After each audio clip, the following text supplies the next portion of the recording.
নমস্কাৰ বন্ধুসকল, আজি আছোঁ বগৰীবাৰীত আৰু বগৰী গছবোৰ আমি ধুনীয়াকৈ কলম কৰিছিলোঁ। কলম কৰাৰ পিছত গছজোপা কেনেকৈ এইবোৰ প্ৰুনিং কৰিছোঁ, কি কৰিছোঁ তাকে দেখুৱাবলৈ আজি ভিডিঅ'টো আৰম্ভ কৰিছোঁ। ব'লকচোন ভিডিঅ'ৰ ফালে আগবাঢ়োঁ। এনেই গছজোপা কাটি দিলেই নহ'ব, তাতো বহুত কাম থাকে, তাকে আজি দেখুৱাবলৈ লৈছোঁ। অকণমান ওচৰতে লৈ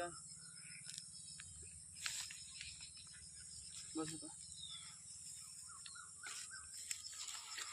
এই গছজোপা এতিয়া এইটো কলম ইমানখিনিত কৰাৰ পিছত ডাল বহুত মেলিছে।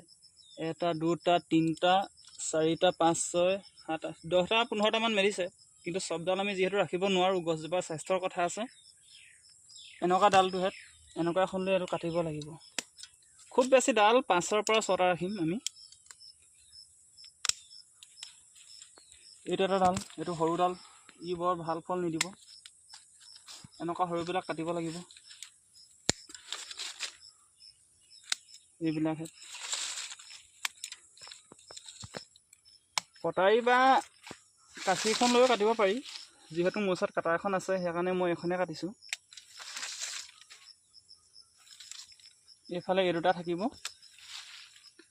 আৰু ইয়াৰ প্ৰয়োজন নাই। কাৰোতে গছজোপা বেছি কপাব নালাগে ন? এই বস্তুটো এইটো ফাংগাছৰ কাৰণে হৈছিলে। কোনটো এইটো গতিকে এইটো ডাল ৰাখিও লাভ নাই। এইটো হ'ব বাৰু, ফাংগিচাইড স্প্ৰে কৰিছিলোঁ।